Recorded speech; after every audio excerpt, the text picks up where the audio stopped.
La silueta de su rostro puede verse en miles de banderas que ondean en protestas por toda Europa.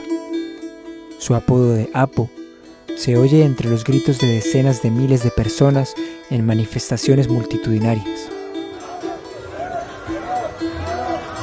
Pero, ¿quién es esta persona por la que tantos kurdos y sus aliados se manifiestan?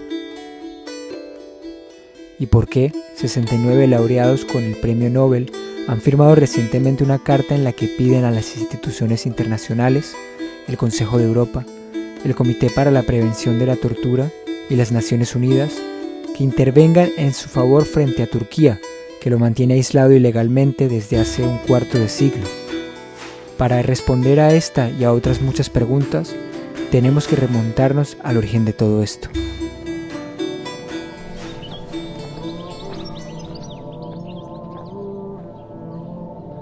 Abdullah Öcalan nació en 1949, en el seno de una familia pobre de Amara, en el norte de Kurdistán, la región kurda del sureste de Turquía.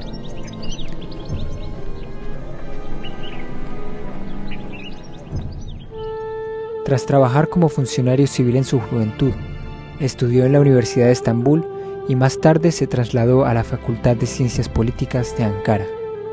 El golpe militar de 1971 y la supresión de la identidad kurda le impulsaron a él y a sus amigos a investigar más a fondo la cuestión kurda.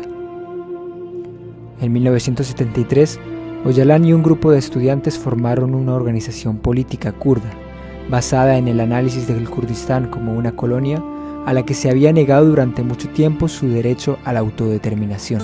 Este movimiento acabó desembocando en la fundación del Partido de los Trabajadores del Kurdistán, en 1978, en un pueblo pequeño del norte de Kurdistán, con Öcalan como líder político e ideológico. El gobierno turco respondió con detenciones y violencia a las actividades políticas pacíficas del nuevo partido. En 1979, Öcalan se retiró a Siria en medio de un incipiente golpe militar en Turquía. El 12 de septiembre de 1980, los militares turcos tomaron el poder, lo que provocó miles de detenciones y torturas generalizadas. Desde el exilio, dirigió actividades políticas y, en 1984, inició la resistencia armada. A principios de la década de 1990, Öcalan buscó una solución política y convocó varias conversaciones de paz, pero la violencia se reanudó tras la misteriosa muerte del presidente turco Turgut Özal en 1993. En 1998, tras un alto el fuego unilateral y esfuerzos de paz, Öcalan se vio obligado a abandonar Siria y viajó a Europa para promover una solución política a la cuestión kurda. Tras ser expulsado de Europa, fue capturado en una operación internacional y trasladado a la isla prisión de İmralı, en Turquía, el 15 de febrero de 1999. Sus 2 décadas en Siria sembraron las semillas de lo que se convertiría en la revolución de Rojava en el norte de Siria en 2012. Durante la década de los 90, la filosofía política de Öcalan comenzó a evolucionar, pasando de un análisis marxista-leninista y la creencia de que un estado independiente del Kurdistán era el remedio, a lo que finalmente se convertiría en su teoría del confederalismo democrático a principios de la década de los 2000, que veía la autonomía local como el antídoto contra la burocracia estatal centralizada y los derechos de las mujeres, la ecología social y la protección de la diversidad étnica y religiosa como la cura para el nacionalismo fascista que alimentaba la opresión de los kurdos por parte de Turquía. Öcalan lleva encarcelado en la isla de İmralı desde 1999. Su captura violó el derecho internacional y ha provocado su aislamiento inhumano e ilegal durante 25 años. Se le ha negado el contacto con su familia y sus abogados.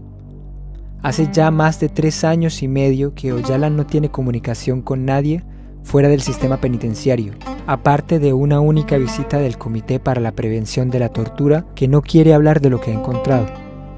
Su condena a cadena perpetua sin posibilidad de libertad condicional restableció de facto la pena de muerte en Turquía, y desde entonces se ha aplicado a miles de personas. Un número considerable de presos enfermos, casi todos kurdos, mueren en las cárceles turcas. La reclusión en régimen de aislamiento se normaliza mediante decretos ilegales. El Tribunal Europeo de los Derechos Humanos ha dictaminado que se debe conceder a Öcalan el derecho a la esperanza, en otras palabras, la posibilidad de libertad condicional. Además, las reglas Mandelas de las Naciones Unidas dejan claro que el confinamiento en solitario solo debe utilizarse como último recurso y nunca debe superar los 15 días.